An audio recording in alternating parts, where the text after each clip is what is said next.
मैं धन्यवाद करता हूं परमेश्वर का इस सुंदर समय का और विशेषकर आगरा मसीह मंडी परिवार का और खासतौर से अपने भाई अनुपम डेविड, अपनी भाभी शबनम डेविड जी का, जिन्होंने मुझे मौका दिया कि मैं आपके समक्ष उपस्थित होकर कुछ समय परमेश्वर के साथ व्यतीत कर सकूं और हम सब पवित्र आत्मा के दान से लाभान्वित हो सकें, जान सकें परमेश्वर के वचन की गहराई को। और जो वचन हमें पवित्र आत्मा देने पर है उसको ना सिर्फ हम अपने जीवन में सुनने वाले हों, बल्कि उसे उतार कर अपने जीवन को सुधारने वाले भी हो सकें। आइए परमेश्वर के वचन में जाने से पूर्व कुछ समय हम व्यतीत करेंगे परमेश्वर की महिमा के लिए, और परमेश्वर की महिमा में कुछ गीतों को गाकर हम परमेश्वर की महिमा कर रहे हैं। और पहला गीत जो हम परमेश्वर की महिमा में गाएंगे बहुत पुराना और कलीसियाई गीत है, यहोवा चरवाह मेरा, कोई घटी मुझे नहीं है, हरी चराइयों में मुझे स्नेह से चराता वो है। यहोवा चरवाह मेरा, कोई घटी मुझे नहीं है, हरी चराइयों में मुझे स्नेह से चराता वो है। मृत्यु के अंधकार से मैं जो जाता था, प्रभु यीशु करुणा से तसल्ली मुझे दी है। यहोवा चरवाह मेरा, कोई घटी मुझे नहीं है, हरी चराइयों में मुझे स्नेह से चराता वो है। सिर पर वो तेल मला है, अभिषेक मुझे किया है, दिल मेरा भर गया है और उमड़ भी रहा है। यहोवा चरवाह मेरा, कोई घटी मुझे नहीं है, हरी चराइयों में मुझे स्नेह से चराता वो है।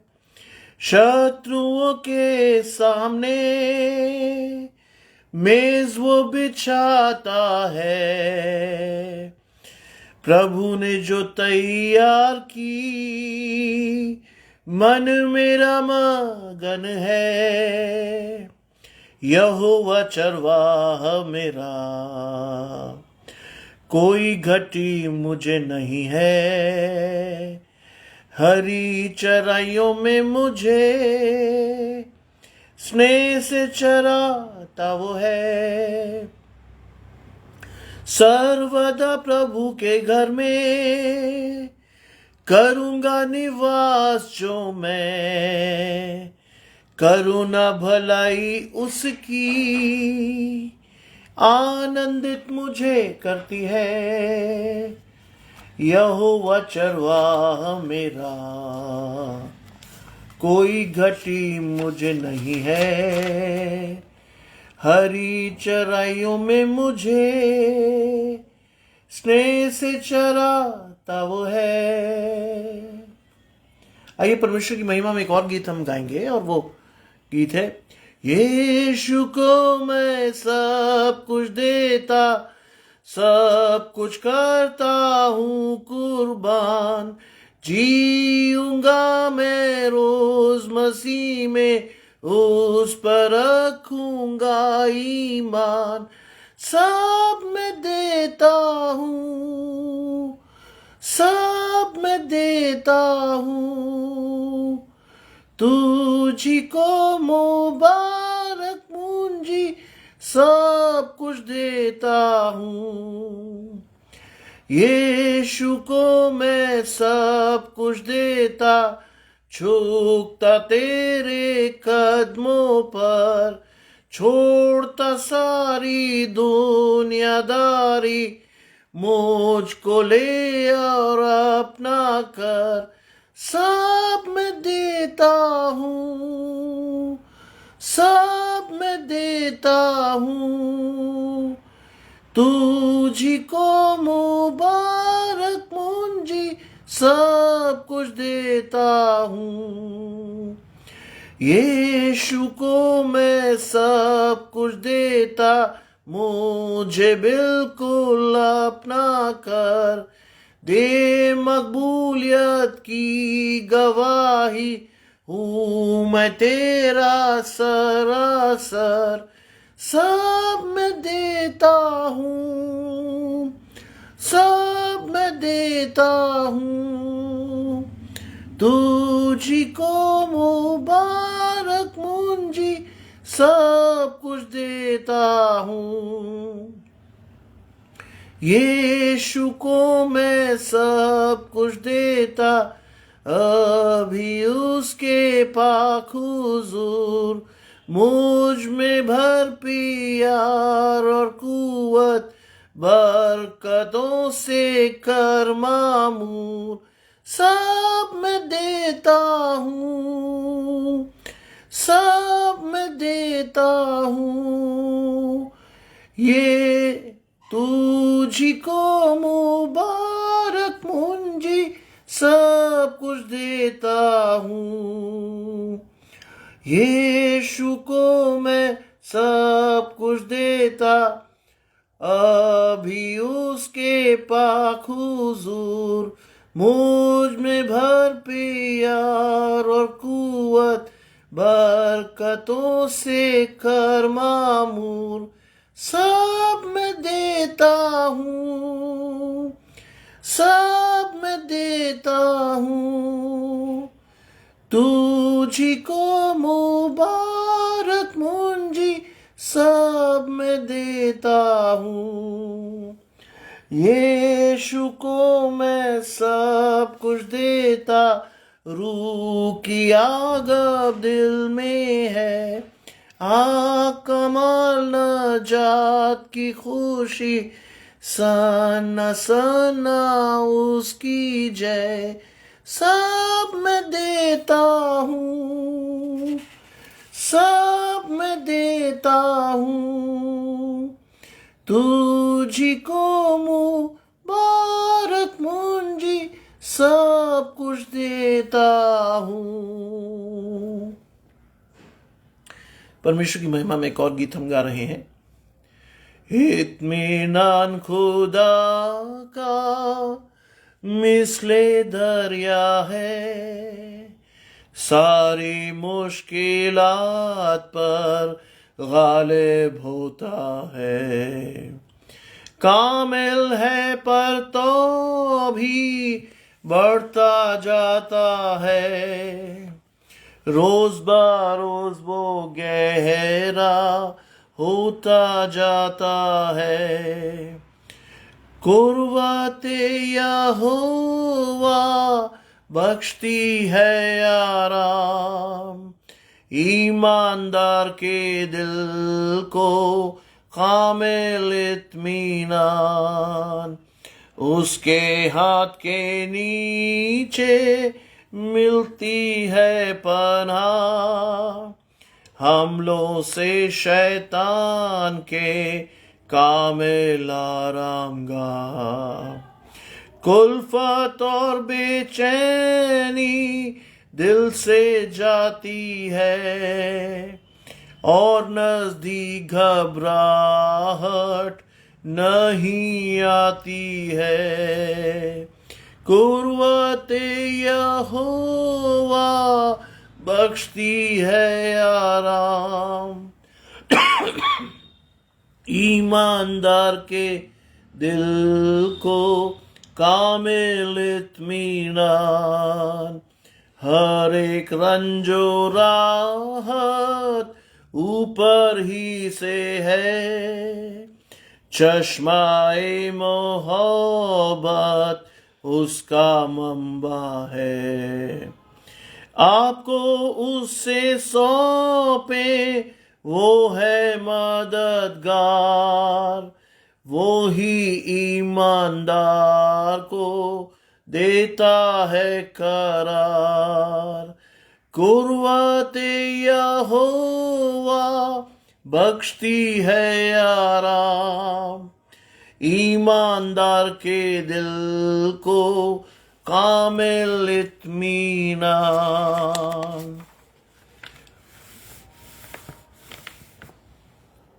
और परमेश्वर की महिमा में हम कुछ गीतों को गा रहे हैं।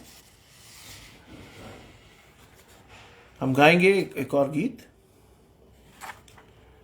कीमती वायदा बाप ने किया, जिससे खुश है मेरी जान, उसने उल्फत से फरमाया, मैं हूँ तेरा निगहबान। निगहबान हूँ, निगहबान हूँ, मैं हूँ तेरा निगहबान। जब तक सफर तू करेगा, मैं हूँ तेरा निगहबान। इम्तिहान में जब मैं होता हिरासान, बाप का कौल तब याद आ जाता, मैं हूँ तेरा निगहबान। निगहबान हूँ, निगहबान हूँ, मैं हूँ तेरा निगहबान। जब तक सफर तू करेगा, मैं हूँ तेरा निगहबान। जब उम्मीद पर बादल छाते मुझको करते हैं हैरान, तब मैं बाप की बात याद करता, मैं हूँ तेरा निगहबान। निगहबान हूँ, निगहबान हूँ, मैं हूँ तेरा निगहबान। जब तक सफर तू करेगा, मैं हूँ तेरा निगहबान। मौत की वादी जब आवेगी, मैं ना हूँगा परेशान, क्योंकि मुझसे बाप ने कहा, मैं हूँ तेरा निगहबान।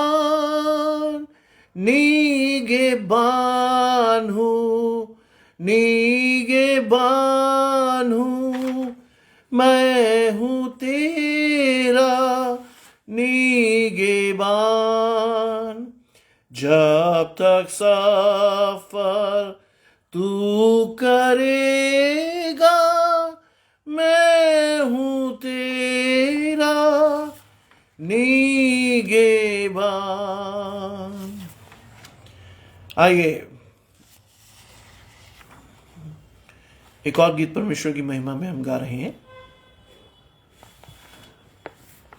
बहुत ही पुराना गीत है, जब हम संडे स्कूल में थे तब हम उसको गाते थे।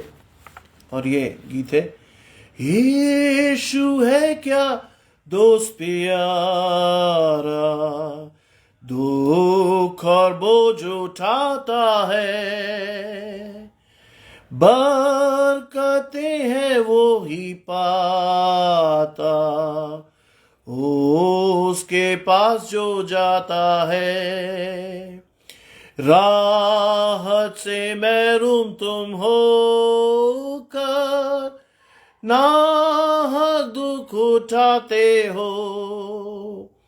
सबब ये कि अपने दुख को यीशु पास ना लाते हो।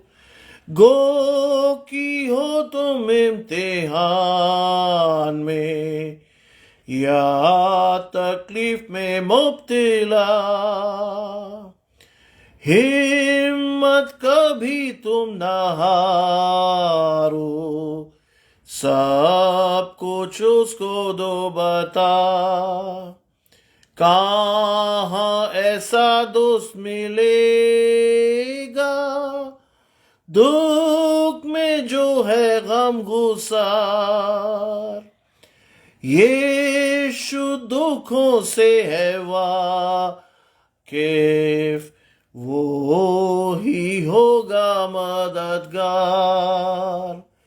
क्या तुम्हारा हाल है खस्ता, क्या तुम बोझ से दबे हो, यीशु है हमदर्द हमेशा। उससे जाकर सब कहो, दोस्त और दुनिया तुमको छोड़े, घर रहे ना कोई पास। यीशु ही तुम्हारे दिल को देगा खुशी बेकयास। एक और गीत परमेश्वर की महिमा में गा रहे हैं। दिल के दाग को धोए कौन, लहू जो के क्रूस से जारी। मेरे मर्ज को धोए कौन, लहू जो के क्रूस से जारी। वो चश्मा है मामूर, दाग दिल के करता दूर। है मुझे वो दिल मंजूर, लहू जो के क्रूस से जारी। मेरे मर्ज का शाफी है, लहू जो के क्रूस से जारी। माफी को वो काफी है, लहू जो के क्रूस से जारी। वो चश्मा है मामूर, दाग दिल के करता दूर। है मुझे वो दिल मंजूर, लहू जो के क्रूस से जारी। वो है मेरे कर्ज का दाम, लहू जो के क्रूस से जारी। वो है मेरा खासी नाम, लहू जो के क्रूस से जारी।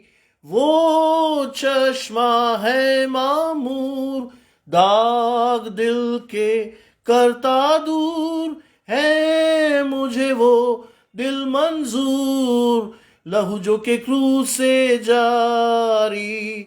मेरी वो उम्मीद है खास, लहू जो के क्रूस से जारी। रास्ती का है खुश लिबास, लहू जो के क्रूस से जारी। वो चश्मा है मामूर, दाग दिल के करता दूर। है मुझे वो दिल मंजूर, लहू जो के क्रूस से जारी। दुख तकलीफ में है पनाह, लहू जो के क्रूस से जारी। वो है मेरे घर की राह, लहू जो के क्रूस से जारी।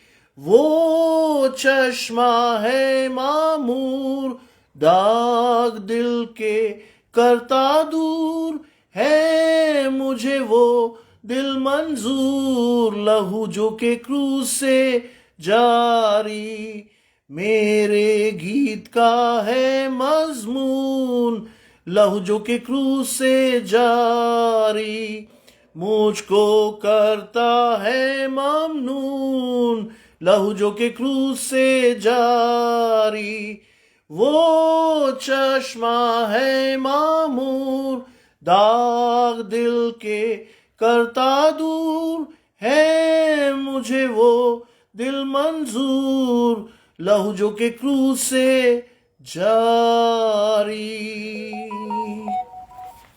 आइए परमेश्वर के वचन में जाने से पूर्व कुछ समय अपनी आंखों को बंद करेंगे, परमेश्वर के पवित्र आत्मा के दान को मांगेंगे और कहेंगे परमेश्वर से कि जो वचन वो हमें देने पर है वो सिर्फ हम सुनने वाले ना हो, बल्कि उस पर चलकर 60, 100, 70 गुना फल लाकर परमेश्वर के खत्ते में लोगों को जोड़ने वाले हों। वास्तव में हम उस वचन के द्वारा मसीह के राजदूत ठहरे, वास्तव में उस वचन के द्वारा उसके सुने और सीखने से हम प्रभु के लिए पालक पुत्र ठहरे। आइए प्रार्थना करें। तमाम आशीषों के देने वाले परमेश्वर यीशु मसीह में हमारे बाप और खुदा, हम धन्यवाद करते हैं इस सुंदर अवसर के लिए जो कि आपने हमें दिया है। हम धन्यवाद करते हैं प्रभु कि आपने या आपको भाया प्रभु कि आप इस समय को चुनकर हमें इस्तेमाल कर सकें। मुझे याद है बाइबल में लिखा है जब सैमुएल ने जाकर एली से कहा कि कोई मुझे पुकारता है, एली ने उससे कहा आपकी बार तो उस पुकार को सुन तो कहना है हे प्रभु तेरा दास सुनता है। धन्यवाद करता हूं प्रभु कि आपने मुझे चुना कि मैं आपकी आवाज को सुन सकूं। धन्यवाद करता हूं प्रभु आपने मुझे चुना कि मैं आपके वचन में से बांट सकता हूं। धन्यवाद करता हूं कि आपने मुझे चुना कि प्रभु जो तोड़े आपने मुझे दिए हैं उसका सही और उचित इस्तेमाल करके उसे बढ़ा सकता हूं। धन्यवाद है कि आपने मुझे चुना कि वो गुप्त रहस्य जो आपने बड़े बड़े लोगों से छिपा कर रखे वो मुझ पर खोल दिए। इसके लिए मैं धन्यवाद करता हूं। और मैं धन्यवाद करता हूं परमेश्वर का कि प्रभु आप सिर्फ ये रहस्य मुझ तक नहीं बल्कि और लोगों तक खोले, जिससे कि विश्वास में बढ़कर वो बड़े से बड़े कामों को अंजाम दे सकें। यीशु मसीह ने कहा ये काम जो मैं करता हूं यदि विश्वास रखो तुम इससे अधिक बड़े काम कर सकोगे। इसी विश्वास के साथ सब कुछ मांग लेते हैं आपके प्रिय पुत्र यीशु मसीह के नाम से, सुने और ग्रहण करें, आमीन। आइए मेरे साथ निकालेंगे दूसरा कुरिन्थियों उसका 5वां अध्याय और हम पढ़ रहे हैं 16वें पद से लेकर के 21वें पद तक। 2 Corinthians chapter 5 verses 16 to 21, जहां लिखा है अतः अब से हम किसी को शरीर के अनुसार न समझेंगे। यद्यपि हमने मसीह को भी शरीर के अनुसार जाना था तो भी अब से उसको ऐसा नहीं जानेंगे। क्योंकि यदि कोई मसीह में है तो वह नई सृष्टि है, पुरानी बातें बीत गई और देखो वह सब नई हो गई। ये सब बातें परमेश्वर की ओर से हैं, जिसने मसीह के द्वारा अपने साथ हमारा मेल मिलाप कर लिया और मेल मिलाप की सेवा हमें सौंपी है। अर्थात परमेश्वर ने मसीह में होकर अपने साथ संसार का मेल मिलाप कर लिया और उनके अपराधों का दोष उन पर न लगाया और उसने मेल मिलाप का वचन हमें सौंप दिया है। इसलिए हम मसीह के राजदूत हैं, मानो परमेश्वर हमारे द्वारा विनती कर रहा है। हम मसीह की ओर से निवेदन करते हैं कि परमेश्वर के साथ मेल मिलाप कर लो। जो पाप से अज्ञात था उसी को हमारे लिए पाप ठहराया गया और कि हम उसमें होकर परमेश्वर की धार्मिकता बन जाए। ये परमेश्वर का वचन है, परमेश्वर का धन्यवाद हो। जब भाई अनुपम ने मुझे कहा कि आप चाहें तो आप आज बोल सकते हैं, मेरे लिए बहुत ही खुशी का समय था, क्योंकि जब हम परमेश्वर के पवित्र वचन में जाते हैं तो तब हम बहुत सारी नई चीज सीखते हैं। लेकिन कब? जब हमारे अंदर वो सीखने की भूख हो। अन्यथा बाइबल हमारे लिए एक मात्र पुस्तक है जिसको लोग पढ़ते हैं, पढ़कर भूल जाते हैं। और बाइबल में लिखा है कि तुम में से बहुत सारे ऐसे हैं जो दर्पण में देखकर अपना स्वाभाविक चेहरा भूल जाते हैं कि हम कैसे हैं। आज लगभग मसीहों की भी वही स्थिति है। हम दर्पण में अपने आप को देखते हैं, परमेश्वर का ये वचन रूपी दर्पण हमारे सामने रखा गया है, इसमें हम अपने आप को देखते हैं, जज करते हैं, लेकिन थोड़ी देर बाद हम भूल जाते हैं कि हम कैसे थे या हमें कैसा होना चाहिए था। और आज समय है कि ये जो पैरामीटर्स, ये जो परिमाण परमेश्वर के वचन में हमें दिए गए हैं, उसके अनुसार हम अपने जीवन को देखें, whether we qualify it for or not. क्या हम परमेश्वर के सेवक होने के लिए क्वालिफाई करते हैं या नहीं। कल का दिन मेरे लिए खास था क्योंकि कल मेरी शादी की सालगिरह थी और लगभग 22 वर्ष पूर्व परमेश्वर ने हमारे परिवार को जन्म दिया। 19 फरवरी 2000 में आई गॉट मैरिड। और कल मैं अपनी पत्नी से बात कर रहा था तो मुझे ये पता लगा, हम लोग बड़े खुश होते हैं कई बार जब हम डाउन मेमोरी लेन जाते हैं, पीछे जाकर हम देखते हैं कि हम क्या कर रहे थे या क्या हो रहा था, तो हम बड़े खुश होते हैं। और कई बार हम जब अपने पूर्व जीवन को देखते हैं तो हमें परिकथा सा लगता है कि भाई परमेश्वर ने कितनी तेजी से हमारे जीवनों में परिवर्तन किया और कैसे हम आज एक परिवार के रूप में एस्टैब्लिश्ड हैं, प्रतिष्ठित हैं। लेकिन ये हमारी कोई योग्यता नहीं है, ये परमेश्वर की योग्यता है कि परमेश्वर ने हमें एक परिवार स्वरूप बनाया रखा, क्योंकि परमेश्वर ने हमें नाम लेकर बुलाया। परमेश्वर ने हमें नाम लेकर बुलाया और अपनी सेवा के लिए इस्तेमाल करने की इच्छा जाहिर की, लेकिन इच्छा जाहिर की, ध्यान रखिएगा, परमेश्वर ने हमें एक स्वतंत्र इच्छा दी है जिसके अनुसार हम ये जान लें कि हम वास्तव में क्या कर रहे हैं। और इस 22 वर्ष के सफर में ये कहकर मैं आपको उत्साहित करना चाहता हूं, कई मौके आए, कई चीजें आई, कई चीजों ने हमें तोड़ने की कोशिश की, लेकिन परमेश्वर का दाहिना धर्मी हाथ संभाले था और इसलिए हम 22 वर्ष पूरे कर पाए। मैं सेंट जॉन्स कॉलेज में इतिहास का प्रोफेसर हूं और कल मैं अपने बच्चों को पढ़ाते हुए ये बता रहा था कि बेटा 22 वर्ष का मतलब एक युग है। आज की स्थिति को अगर हम देखें तो हिंदुस्तान में ही डाइवोर्स रेट बहुत हाई है, लगभग 30% के आसपास। और आज विवाह एक पवित्र बंधन नहीं रह गया है। According to law it is a social contract, एक सामाजिक समझौता। आज हमें इस रूप में अपने आप को देखना है कि हम वास्तव में सामाजिक रूप से जी रहे हैं या फिर धार्मिक रूप से जीकर या परमेश्वर के वचन के अनुसार हम चल रहे हैं। और अगर हम परमेश्वर के वचन के अनुसार चल रहे हैं तो शैतान हमारा कुछ नहीं बिगाड़ सकता, क्योंकि बाइबल कहती है यदि परमेश्वर आपकी ओर है तो आपका विरोधी कोई नहीं हो सकता। If God is on your side nobody can be against you. और ये चीज मैं आपको इसलिए बता रहा हूं क्योंकि ये चीजें मैंने अपने व्यक्तिगत जीवन में अनुभव की है। मुझे इस बात को कहते हुए बड़ा फक्र होता है कि मैंने अपने जीवन में बाइबल को सिर्फ पढ़ा नहीं है। यकीन मानिए ये घमंड नहीं है, लेकिन मैं इस बात को बड़े विश्वास से आपके साथ कह रहा हूं कि मैंने बाइबल को सिर्फ पढ़ा नहीं है, मैंने बाइबल को जिया है।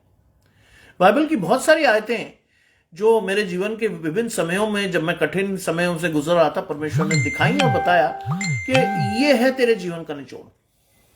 और यहां पर भी वो लिखता है कि अब से हम किसी को शरीर के अनुसार न समझेंगे, यद्यपि हमने मसीह को भी शरीर के अनुसार जानना। अब से हम किसी को शरीर के अनुसार नहीं समझेंगे। कब से? सवाल उठता है कब से? कब से हम किसी को शरीर के अनुसार नहीं समझे? जब हम मसीह को अपने जीवन में उतार कर अपने आप को एक नई सृष्टि होने के लिए परमेश्वर के हाथ में सौंप देते हैं, तब से हम किसी को शरीर के अनुसार नहीं समझेंगे। लेकिन पहला चीज है अब से। अब बहुत सारे लोग जो है वो इसको फ्लो में पड़ जाते हैं, लेकिन वो इसका अर्थ जानने में असमर्थ रहते हैं। वो कहता है अब से। अब से का मतलब? अब से का मतलब यह कि जब हम परमेश्वर को खुद को सौंप देते हैं स्वतंत्र इच्छा से कि प्रभु मेरे जीवन को ले ले और अब तू उसी के अनुसार मुझे चला, तब से हमें यह लगने लगता है, क्योंकि मसीह में जो नई व्यक्ति है वो एक नई सृष्टि है। बाइबल कहती है अब जो मसीह में है वो एक नई सृष्टि है, पुरानी बातें बीत गई, देखो वो सब क्या हो गई? नहीं हो गई। इसीलिए पौलुस लिख रहा है कि अब से हम किसी को शरीर के अनुसार नहीं समझेंगे। आज आपको और मुझे चेक करना है कि क्या हम उस खत्ते में खड़े हैं जिसमें हम बड़े विश्वास से कह सकते हैं कि अब से हम किसी को शरीर के अनुसार नहीं समझेंगे? क्या वो विश्वास हमारे अंदर है? ये कहने के लिए हम बड़े सरलता से लोगों से ये कह सकते हैं हम तुम्हें शरीर के अनुसार नहीं समझेंगे। क्यों? क्योंकि परमेश्वर के पवित्र जीवन को जब हम ओढ़ लेते हैं तो हम एक नए मनुष्यत्व में प्रवेश कर जाते हैं। पुराना मनुष्यत्व धीरे धीरे उतार देते हैं और उतार कर फेंक देते हैं। फेंकने के बाद हमारे जीवन में जो परिवर्तन मूलभूत तरीके से आता है वो है हमारे आत्मिक रूप से हम जागृत हो जाते हैं। शारीरिक रूप का मतलब यह नहीं कि हम अपने आप को मार डालें, नहीं। मारना किसको है? अपनी इच्छाओं को। क्योंकि बाइबल में लिखा है कि शरीर मन के और मन शरीर के विरोध में कार्य करता है। एक टसल है, एक संघर्ष है, और यह संघर्ष हमारे अंगों में भी दिखाई देता है। और जब ये सारी चीजें जब आप देखते हो तो आप एक लड़ाई को लड़ रहे हो जिसमें आप चाहोगे कि आत्मिकता जीते, हमारा आत्मिक कद बढ़े। मैं कई लोगों को देखता हूं कि हम अपने शरीर को बढ़ाने के लिए तो बहुत प्रयत्न करते हैं, जिम जाते हैं, तरह तरह के प्रोटीन शेक्स पीते हैं, अपने शरीर की देखभाल करने के लिए जान लगा देते हैं। लेकिन मेरे युवाओं से, कई लोगों से ये पूछना होता है कि भाई इतना जोर तुम आत्मिक जीवन में लगाते हो क्या? जवाब नहीं दे पाते।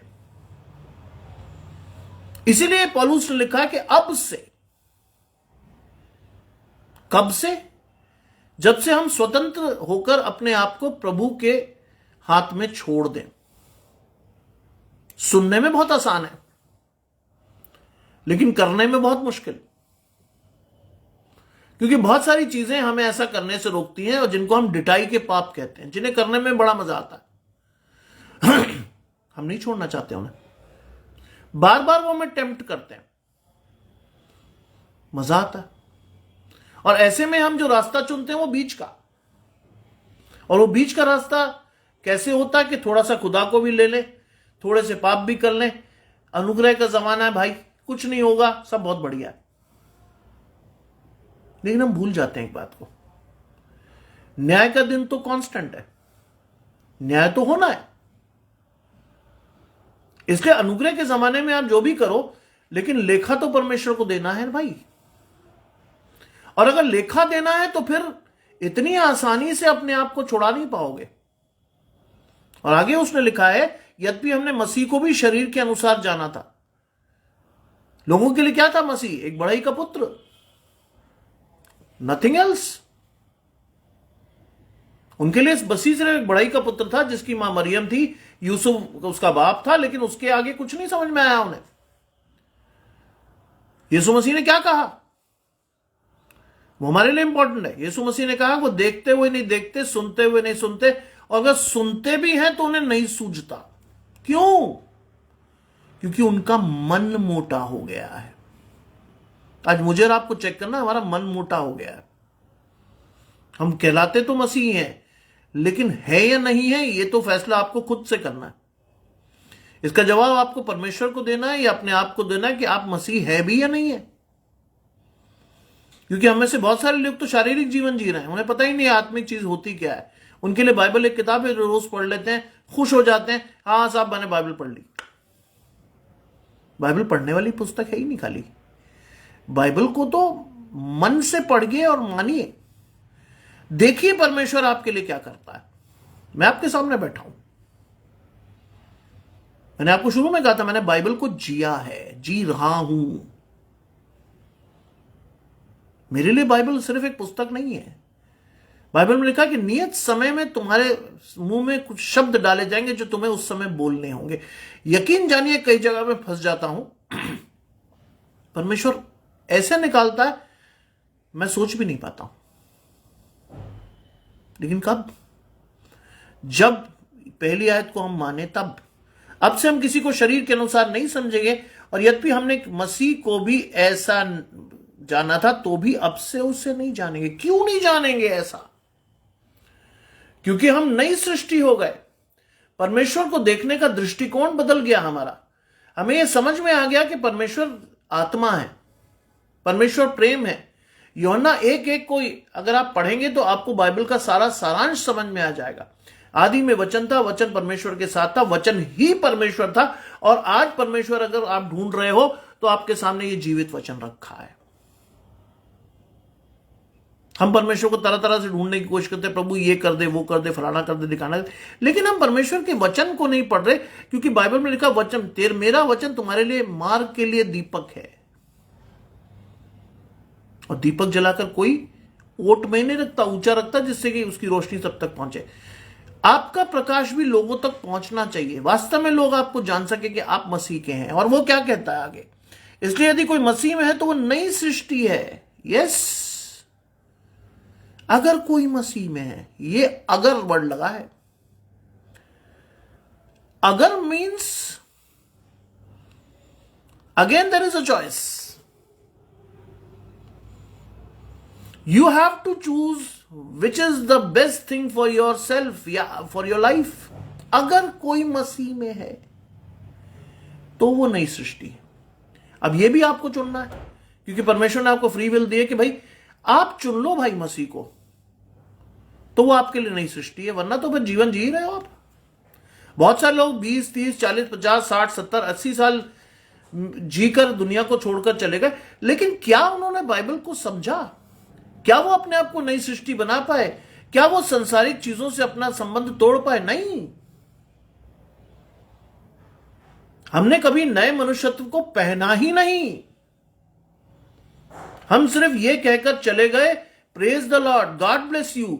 लेकिन क्या आपकी बात को परमेश्वर ने हाँ और आमीन के साथ पूरा किया? ये आपको देखना है। आज दिन बुरे हैं, इसलिए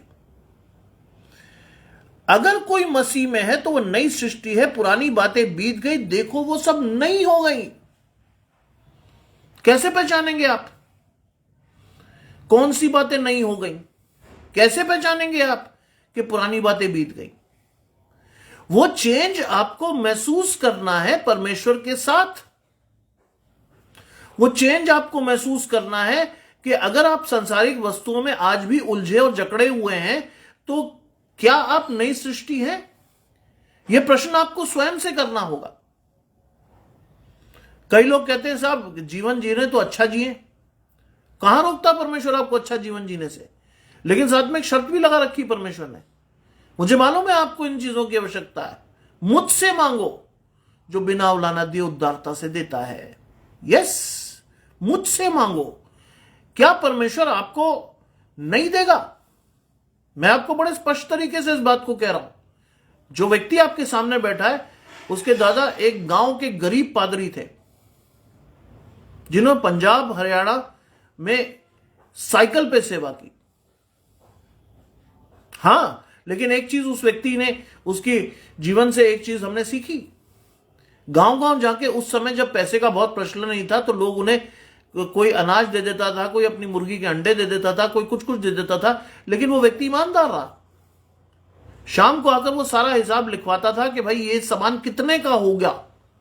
और वो हिसाब को मेंटेन करते हुए जब अपनी तनख्वाह लेने जाते थे अंबाला में, तब अपनी तनख्वाह में से पैसे कटवा कर वापस आते थे कि ये लोगों का दान है, सब ये रख लीजिए, ये उन्होंने दिया है। कई बार लोगों ने कहा कि अरे पादरी साहब अंडों अनाज के बारे में क्या बात करते हो आप? He said, no, मुझे आपको नहीं कुछ दिखाना, मुझे परमेश्वर को जवाब देना है।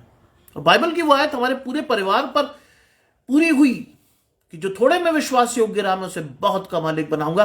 आज मैं एक प्रोफेसर हूं, मेरे पिता पुलिस में डीआईजी थे, और बाकी परिवार के लोगों का तो मैं आपको बयान नहीं कर सकता। मेरा आधा परिवार विदेशों में, एक गरीब पादरी का परिवार। सुनने में परी कथा लगता है,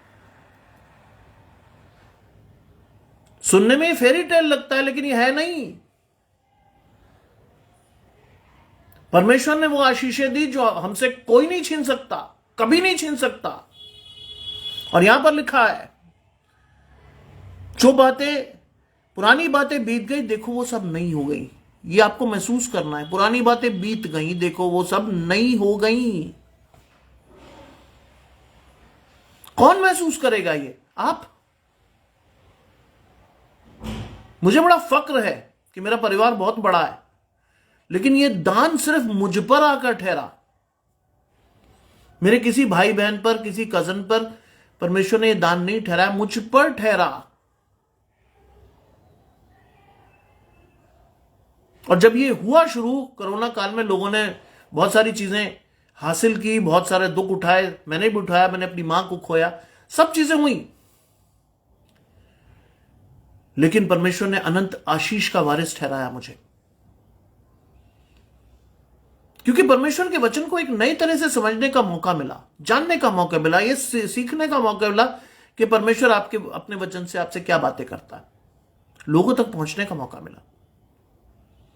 आप यकीन करेंगे, मैं कुछ ऐसे पेजेस पर भी बोल रहा हूं लगातार जिन लोगों से मैं कभी नहीं मिला, मैं उन लोगों से कभी मिला ही नहीं, लेकिन परमेश्वर ने उन्हें मेरे साथ जोड़ा और आत्मिक रूप से पवित्र आत्मा के साथ हम जुड़े हुए हैं और एक नई सृष्टि के रूप में हम कार्य कर रहे हैं परमेश्वर के वचन को फैलाने का। Praise the Lord. देखो, वो सारी बातें, पुरानी बातें बीत गई और नई हो गई। आप अपने अंतर्मन से महसूस करेंगे उस खुशी को।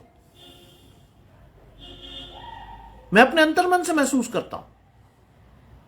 कोरोना काल ने मुझे एक अपॉर्चुनिटी दी कि मैं अपने उस तोड़े को इस्तेमाल कर सकूं जो मैं क्लास में लेक्चर देता था। परमेश्वर ने कहा, नहीं, तू मेरे वचन को भी बोलेगा, तू बोलेगा मेरे वचन को।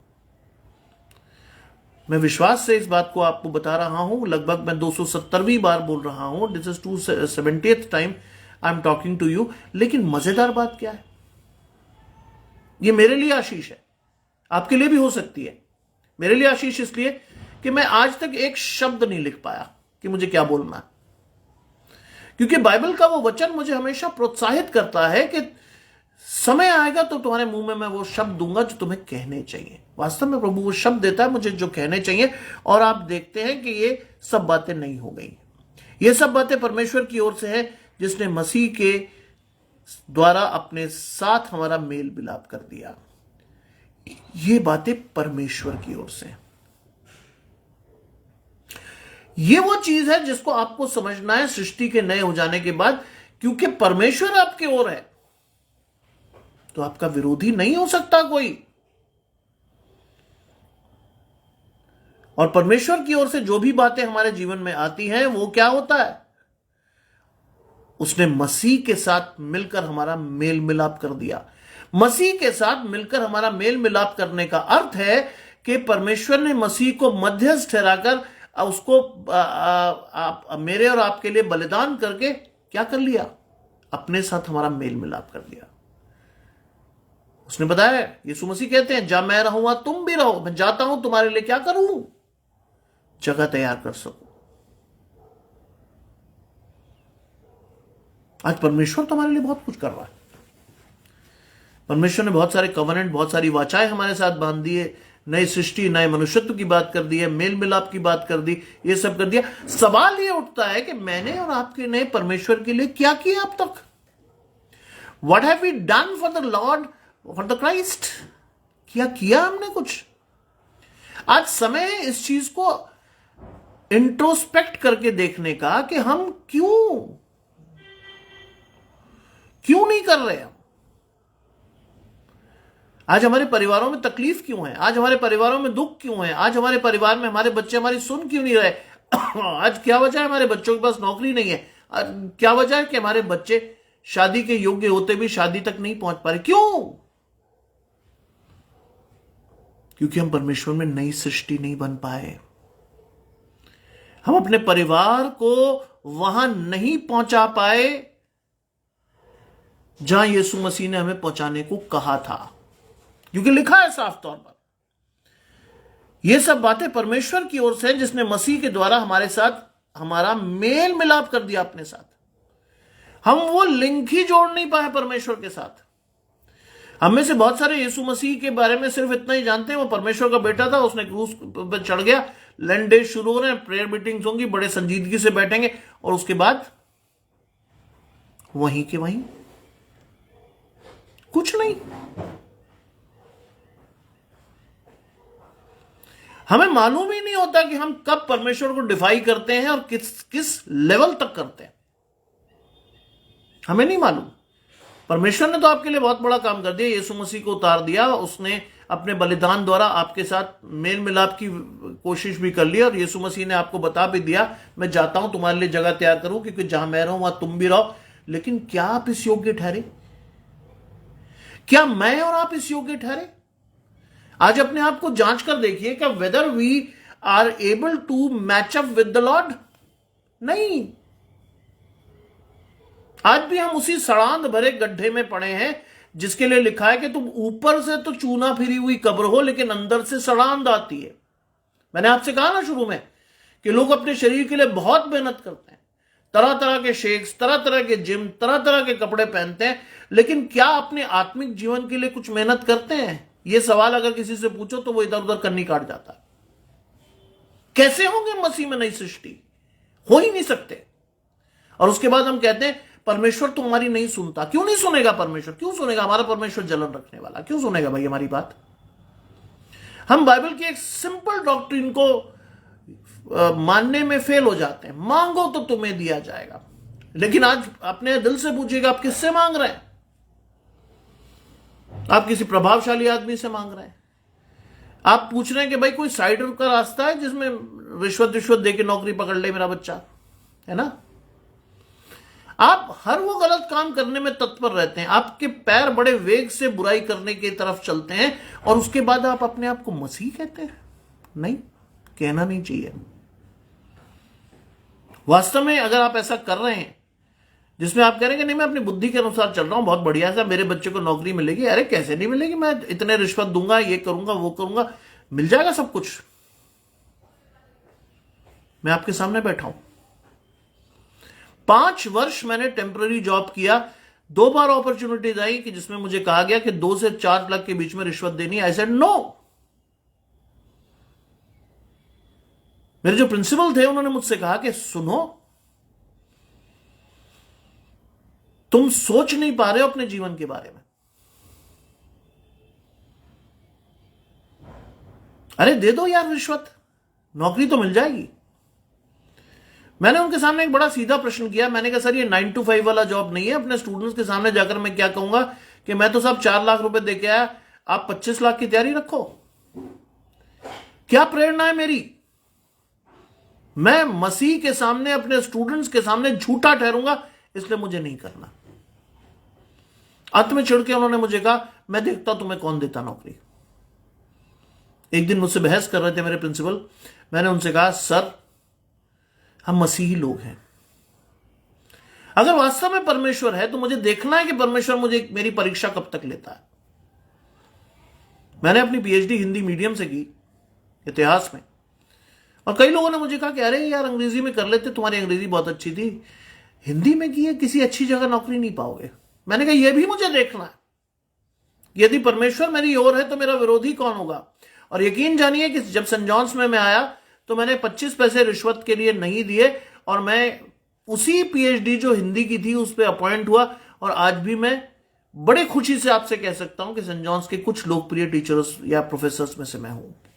ये परमेश्वर की ओर से, मेरी कोई औकात नहीं है, क्योंकि यहां पर परमेश्वर ने यीशु मसीह के द्वारा हमसे मेल मिलाप कर दिया। आज परमेश्वर हमारे लिए खड़ा है, लेकिन क्या हम परमेश्वर के लिए खड़े हो पाए? यह सवाल अपने आप से पूछते रहिएगा जब तक आप अपने जीवन में इसका उत्तर ना पालें। और यहां पर लिखा है, अर्थात परमेश्वर ने मसीह में होकर अपने साथ संसार का मेल मिलाप कर लिया और उनके अपराधों का दोष उन पर नहीं लगाया और उसने मेल मिलाप का वचन हमें सौंप दिया। इंपॉर्टेंट चीज, हमारे अपराधों का दोष हम पर नहीं लगाया। किस पर लगा वो दोष? यीशु मसीह पर। फाइनल कुर्बानी यीशु मसीह हमारे लिए चढ़ा, लेकिन क्या हम उस कुर्बानी के महत्व को आज भी समझ पाए? हमारे लिए ईस्टर सिर्फ एक दिन है, गुड फ्राइडे हमारे लिए एक दिन है, या लंटन कॉटेज प्रेयर मीटिंग में जाकर हम ये देखते हैं खाने को क्या मिलेगा। कुछ जगह पर हमें डिनर की खुशबू आती तो हम मीटिंग कम, डिनर की खुशबू ज्यादा ले रहे होते हैं। आज अपने आप से सवाल कीजिए, मुझसे नहीं कीजिए, किसी और को मत बताइए। You just ask your self, क्या हम उस परमेश्वर के बलिदान को, जिसने अपने द्वारा हमारा मेल मिलाप परमेश्वर के साथ कर दिया, उसकी महत्ता हमारे जीवन में किया है? और अगर है तो बहुत अच्छी बात है, और नहीं है तो कर लीजिए, क्योंकि अनुग्रह के जमाने में ज्यादा समय नहीं है हमारे पास। परमेश्वर का वचन कहता है वो दिन चोर की नहीं आएगा। रोज आप एक चीज को सुन रहे हैं, रूस और यूक्रेन की बीच में खटास, और बहुत सारे न्यूज चैनल ये कहते हैं कि this would be the advent of third world war. और अगर हो गई तो मैं और आप तो चिंकी की तरह, चींटियों की तरह मसल दिए जाएंगे, कहीं वजूद नहीं रहेगा हमारा। इसलिए अपने आप को तैयार कीजिए, देखिए कि आप परमेश्वर के राज्य में प्रवेश करने लायक भी हैं या नहीं। मसीह ने तो आपके लिए सब कुछ कर दिया, परमेश्वर ने अपने पुत्र को दे दिया, परमेश्वर ने फाइनल कुर्बानी चढ़ा दी, परमेश्वर ने आपके पापों को, आप बोझ आपके ऊपर से कम किया। लेकिन आपने क्या किया? आपने और मैंने कुछ किया क्या परमेश्वर के लिए? या हम सिर्फ, मेरे पिताजी पुलिस में डीआईजी थे, उससे पहले वो आईएमए में ऑफिसर थे, उन्होंने 2 वॉर्स लड़ी, 65, 71, और लगभग 19 मेडल लगाते थे अपने यूनिफॉर्म पे। मुझे बहुत गर्व है, मैंने वो यूनिफॉर्म मेडल संभाल के रखे हैं। मेरे पिता 2017 में विदा हो गए, मेरी मां 2021 में चली गई, लेकिन मैंने वो मेडल संभाल के रखे। उनको छूने से मुझे एहसास होता है कि वाह, मेरे पिता ने राष्ट्र के लिए क्या क्या किया। लेकिन साथ में एक सवाल मैं खुद से भी पूछ लेता हूं, मैं क्या कर रहा हूं? मेरे पिता तो अपना काम कर गए, मेरे पिता तो मुझे सिखा गए कि कैसे काम करना है। इसलिए मेरी कोशिश होती है कि मेरी क्लास में अगर 1 या 2 बच्चे भी हो तो मैं उन्हें पढ़ाऊं, क्योंकि वो मेरे नाम से आए। ये मसीहत है। आप अगर जीवन में परमेश्वर के दान को, बलिदान को नहीं समझ रहे, तो ये गलती आपकी है, परमेश्वर की नहीं, क्योंकि परमेश्वर आपके लिए सब कुछ कर चुका। इवन यहां तक की वाचा आपके साथ बंधी हुई है कि उसने हमारे अपराधों का दोष हम पर नहीं लगाया। किस पर लगा दिया? यीशु मसीह पर। क्यों? क्योंकि परमेश्वर ने आपको चुना, मुझे चुना। हमने परमेश्वर को नहीं चुना, ध्यान रखिएगा। परमेश्वर ने हमें नाम ले लेके बुलाया है, और अगर बुलाया है तो हमारी जिम्मेदारी और बढ़ जाती है। इट इज नॉट दैट, मेरे फादर कई बार हंस के कहते थे, क्योंकि खुद पादरी के बेटे थे, तो कई बार हंस के मुझे कहते थे कि भाई बेटा एक बात ध्यान रखना जीवन में, मैं रहूं ना रहूं। हम लोग क्या हैं? हंस के वो बताते थे कि चर्च की हिस्ट्री में हम लोग क्या हैं? लेमैन। हम लेना जानते हैं, देमैन नहीं है हम। और लेमैन की जब बात आती है तो हम सारे मसीहों का जो फोकस जाता है वो किस पे जाता है? पैसा। हाय पैसा, मैं नहीं दे सकता साहब पैसा, मैं इतनी परेशानियों से जूझ रहा हूं, मैं क्यों दूं कुछ? लेकिन यहां है जो उससे भी बड़ी चीज को आपको देखना है। अपने टैलेंट्स को यूज कीजिए परमेश्वर के लिए, अपने टाइम को यूज कीजिए परमेश्वर के लिए। और सबसे बड़ी बात जब ट्रेजर की आती है, तो मैं सबसे बड़ी बात बाइबल में लिखता हूं कि परमेश्वर किसी का कर्जदार नहीं है, रहता भी नहीं। हम जो कुछ परमेश्वर के नाम से देते हैं, परमेश्वर उसे 60, 100, 70 गुना के रूप में वापस कर देता है। कई बार वो चीज हमें दिखाई नहीं देती, 60, 100, 70 गुना। एक बार मैंने अपने पिताजी से ये बात पूछी कि साहब वो अगर हम परमेश्वर को दें और परमेश्वर ये 60, 100, 70 गुनी वाली बात लिखी तो क्या है? उन्होंने कहा बहुत ध्यान से देखना अपने जीवन में, मैं शायद नहीं रहूंगा, परमेश्वर तुम्हें बुद्धि दे, समझ दे। और उन्होंने कहा कि बेटा एक बात को ध्यान से देखना कि अगर 60, 100, 70 गुना की बात है तो उसमें बहुत बड़ी चीज आपका स्वास्थ्य है। अगर आप स्वस्थ हो तो परमेश्वर की 100 गुना आशीष है, क्योंकि आपका पैसा कहीं व्यर्थ नहीं जा रहा, आप किसी डॉक्टर के पास नहीं जा रहे, आप कहीं किसी प्रोसीजर में व्यस्त नहीं हो, आप कुछ नहीं हो। परमेश्वर वो पैसा आपको आशीष के तौर पर वापस कर रहा है 100 गुना। एक और चीज मुझे बहुत उत्साहित करती है, जो कंगाल को अपनी रोटी में से खिलाता है वो मसीह को या परमेश्वर को कर्ज देता है। यहां मसीह फेल हो जाते हैं। मेरी दादी एक सिख परिवार से थी। दादा के साथ आकर उन दोनों ने गैर मसीह बैकग्राउंड से थे, उन्होंने मसीहत को ग्रहण किया। बहुत कष्ट झेले, बहुत कष्ट झेले, बयान से बाहर। लेकिन एक चीज जो मेरी दादी से हमारे जीन्स में गई, वो क्या थी? उन्होंने बहुत जल्दी इस संसार को अलविदा कहा। मेरे पिताजी 8th क्लास में थे, लेकिन वो चीज वो मेरे बाप को सिखा गई, मेरे पिताजी को सिखा गई। और मेरे पिताजी हमेशा एक बात कहते कहते हमें सिखा गए, क्योंकि बाइबल की एक आयत उन्होंने हमें सिखाई, लड़के को शिक्षा उसी मार्ग की दे जिस पर उसे चलना चाहिए, वो बुढ़ापे में भी उससे नहीं हटेगा। धन्यवाद करता हूं परमेश्वर कि मैं आज तक उस पर कायम हूं। उन्होंने कहा, बेटा अगर तुम्हारे पास किसी को देने की सामर्थ्य हो तो उसे कभी ये मत कहना, बाइबल के अनुसार ये मत कहना कि जा तू कल आना। कर दो उसकी मदद। क्या पता कहां जाके परमेश्वर आपकी मदद करे, और ऐसी जगह करे तो जहां पर आप, हो सकता है आपके प्राणों से आपको वापस कर दे, आपके प्राण आपको वापस कर दे। इसलिए मत करो। आज समय है कि अपने आप को जांच लें, इंट्रोस्पेक्ट करके देखें। और अगली चीज जो आपके लिए है वो है, उसने हमें मेल मिलाप का वचन सौंप दिया है। सर्मन ऑन द माउंट पर जाइए, पहाड़ी के उपदेश, मत्ती 5वां अध्याय, उसमें लिखा है, धन्य है वो जो मेल कराते हैं, क्योंकि वो क्या होगा, वो परमेश्वर को देखेंगे। आज तो हम इंस्टिगेट करते हैं परिवार में झगड़ों को।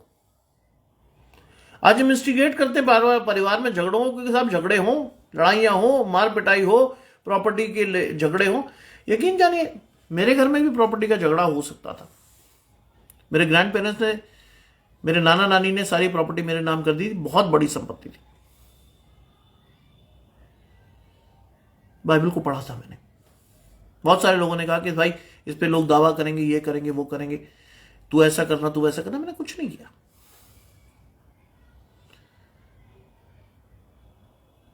मेरी मौसी को उसमें, क्योंकि मेरी मां से बड़ी थी, उनको कुछ नहीं दिया गया था। जब वो प्रॉपर्टी बिकी और मुझे आगरा में घर बनाना पड़ा, तो मैंने उसका एक बड़ा अंश अपनी मौसी को दिया, सिर्फ इसलिए क्योंकि बाइबल में लिखा है कि पहलौठा जो बच्चा है उसके अधिकार बहुत बड़े।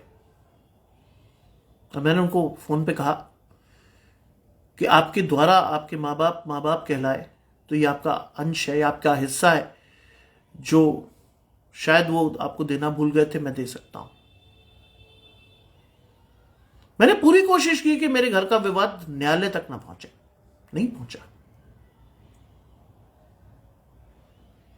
मेरे मित्रों ने मुझे कहा कि तुमने इतनी बड़ी रकम दे दी, तुम तो यार अभी नौकरी कर रहे हो 11-12 हजार की, तुमने 25-30 लाख रुपए उठा के दे दिए। मैंने बिल्कुल दे दिए, क्या फर्क पड़ता है, क्योंकि हम कुछ लेकर नहीं आए थे, ना लेके जाएंगे। अपने लिए धन वहां जमा करो ना जिसे चोर चुरा सकता है, ना कीड़े और काई बिगाड़ सकते हैं। ये हमें सिखा गए थे हमारे पिताजी, और इस पर मैं आज भी चलता हूं। और आगे लिखा है, इसलिए हम मसीह के राजदूत हैं। We are the ambassadors of God, यानी मसीह जैसी पवित्रता, मसीह जैसा व्यवहार, मसीह जैसा चाल चलन हमारा भी होना चाहिए, तब हम मसीह के राजदूत हैं। अदरवाइज हम नहीं है कुछ भी। हमारी स्थिति फिर वही हो जाती है, बुलाए हुए तो बहुत है, चुने हुए थोड़े। हम में से ज्यादातर लोग बुलाए हुए हैं, चुने हुए नहीं। फिर भी हम गर्व से कहते हैं हालेलुया, प्रेज द लॉर्ड। किस मुंह से कहते हैं? क्योंकि बाइबल कहती है एक ही मुंह से खारा और मीठा पानी नहीं निकल सकता। हम एक ही मुंह से दोनों बातें करते हैं, और फिर हमारे लिए बाइबल में फिर वचन तैयार होकर हमें मिलता है कि तुम ना तो ठंडे हो ना सरगर्म, तुम गुनगुने हो, मैं तुम्हें मुंह से उगलने पर दूं। परमेश्वर आपको अगर छोड़ दे या मुझे और आपको छोड़ दे तो कितनी भयानक दशा होगी। यीशु मसीह कहता है, जो डाली मुझ में नहीं फलती मैं उसे काट डालता हूं, और उसका अंत क्या होता है? वो जलाई और नष्ट की जाती है। हम और आप जलाए और नष्ट किए जाएंगे, उससे ज्यादा भयानक सजा हमारे लिए शायद नहीं हो। इसलिए बेहतर है अपने आप को ठीक करते हुए जिस पदवी को परमेश्वर ने हमें दिया है उसको हम ग्रहण करने में सक्षम बने। हम मसीह के राजदूत हैं। क्या कहा था यीशु मसीह ने स्वर्गारोहण से पहले? जाओ और मेरे वचनों को सारे संसार में प्रचार करो और लोगों को अपना चेला बनाओ। हम मसीह के राजदूत हैं। मानो परमेश्वर हमारे द्वारा विनती कर रहा है कि हम मसीह की ओर से निवेदन करते हैं कि परमेश्वर के साथ मेल मिलाप कर दो। दिस इज आवर ड्यूटी, कि हम लोगों तक मसीह के वचन को पहुंचाएं, कि वक्त रहते परमेश्वर के साथ अपना मेल मिलाप कर दो। You should believe in Christ, जिससे कि तुम वक्त रहते हुए परमेश्वर के साथ मिल जाओ और दंड की आज्ञा हम पर और तुम पर न ठहरे। इसलिए हम मसीह के राजदूत हैं और परमेश्वर से मेल मिलाप करने की आज्ञा यीशु मसीह के द्वारा हमें मिली है। आज समय है हमें इस चीज को देखना है, इस चीज को समझना है। और अंतिम आयत लिखी है, जो पाप से अज्ञात था उसी को हमारे लिए पाप ठहराया गया। जो पाप से अज्ञात था उसी को हमारे लिए पाप ठहराया गया, कि हम उसमें होकर परमेश्वर की धार्मिकता बन जाएं। यीशु मसीह पाप से अज्ञात था और हम में से विरले लोग ऐसे होंगे जो हर तरह के पाप को जानते हैं, क्योंकि हमारी आध्यात्मिक आंखें तो खुली नहीं। हमारा इंटरनेट, हमारा हर वो चीज जो शैतान ने उपकरण के रूप में हमारे हाथ में दे रखा है, उससे हम अच्छी बात तो सीख नहीं रहे होते, गलत बातें सीखते हैं। लेकिन हमें ये याद रखना चाहिए कि यीशु मसीह जो हमारे लिए मरा वो पाप से अज्ञात था। क्यों था? अंतिम बात कह के मैं समाप्त करूंगा। क्यों था? क्योंकि परमेश्वर के उस बलिदान द्वारा हम धार्मिक ठहरे, क्योंकि उसके बलिदान से हमारे पापों का बोझ हम पर से हटा लिया गया। बाइबल कहती है, मेरा जुआ सहज और मेरा बोझ हल्का है, मुझसे सीखो। हम तो सीख कहीं और से ही रहे हैं। हम तो शैतान से सीखकर बड़े खुश हो रहे हैं। Very good. क्योंकि हमारे लिए बहुत सारे लोग जो हैं, बहुत सारे माँ बाप को मैं देखता हूं कि वो मसीहत से बहुत दूर हैं। मॉडर्न होने के नाते वो अपने बच्चों को हर वो गलत चीज सिखाते हैं जो उनके बच्चों को कहीं पीछे ना छोड़ दे। डिस्को, क्लब, डांस, ड्रिंक, सब चीजें। क्यों? हमारा बच्चा कमजोर नहीं समझा जाए। नतीजा क्या होता है? हमारे बच्चे बहुत तेजी से उस चौड़े रास्ते पर भागते हैं जिसका अंत मृत्यु और विनाश है। वो बच्चा जिसे हमने बड़े मन्नतों से मांगा था, जब वो ड्रिंक करके या नशा करके या अवसाद में जाकर आत्महत्या करने का प्रयास करता तो हम मन से रोते हैं। लेकिन रोना तब चाहिए था जब आपने अपने बच्चे को चेक नहीं किया, क्योंकि बाइबल कहती है बच्चे को शिक्षा उसी मार्ग की दे जिस पर उसे चलना चाहिए, और वो बुढ़ापे तक भी उससे नहीं हटेगा। हमने क्या शिक्षा दी आज? अंत बात में कहकर आपको समाप्त करता हूं। मेरा भी एक बड़ा बेटा है, 20 वर्ष का। मैं धन्यवाद करता हूं कि परमेश्वर का है।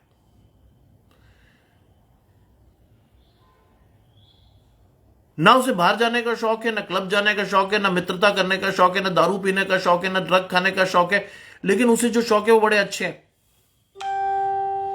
हर संडे उसका पूरा उद्देश्य होता है कि वो चर्च में सबसे पहले पहुंचे और चर्च में सबसे पहले पहुंचकर परमेश्वर के वचन को जाके परमेश्वर के स्थान से पढ़े, और परमेश्वर के स्थान से पढ़ने के बाद वो देखे कि परमेश्वर उसे कितनी आशीष देता है। बहुत आशीष दी। ना वो व्हाट्सएप पे, ना फेसबुक पे, किसी चीज पर नहीं है वो, क्योंकि सकरा है वो रास्ता जो परमेश्वर की ओर ले जाता है। आइए प्रार्थना करें।